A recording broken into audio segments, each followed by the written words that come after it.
Hey everyone, welcome to another story by Storytime Voyages. Today's book is called Big Truck, Little Island, written and illustrated by Chris Van Dusen.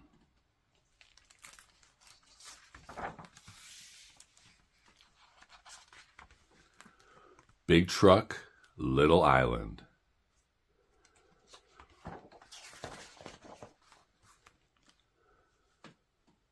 Out on the ocean one bright summer day, bound for an island still 5 miles away, a tugboat was towing a truck on a barge, a truck that was hauling a load extra large. The cargo it carried was all under wraps, tied to the trailer with buckles and straps, facing a twisty and treacherous ride to get to the field on the far eastern side.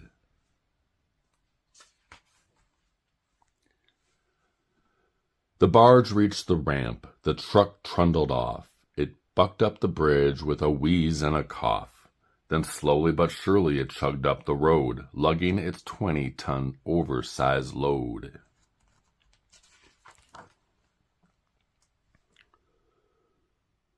One narrow roadway transected the aisle, and the driver had driven it less than a mile when he came to a switchback terribly tight, then felt the whole payload shift off to his right.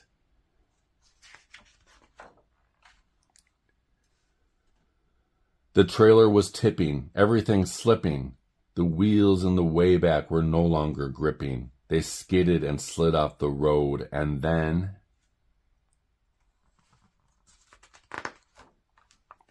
thud! They landed and lodged in the soft, sticky mud. Oversized load.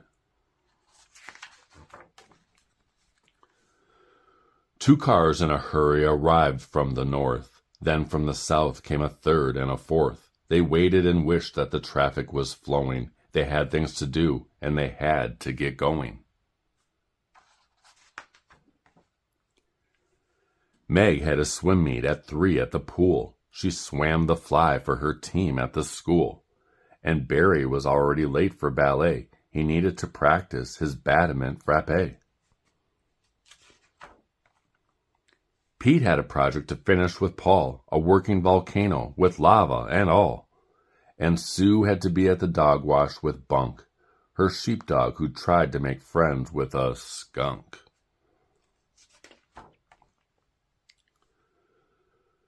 Parental frustration soon started to show. How could they get where they needed to go? They stewed and they steamed, their faces grew red. Then all of their children convened up ahead.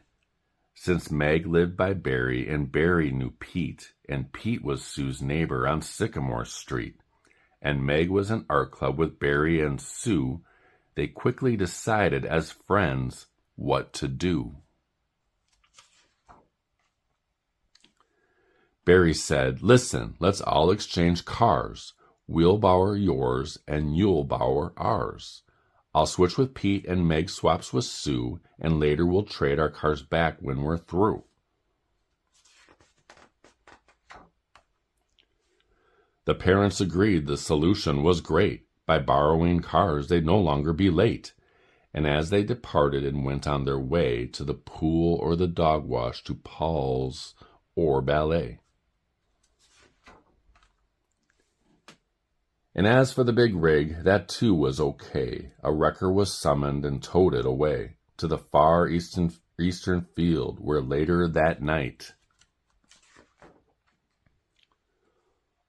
all was revealed to the people's delight. The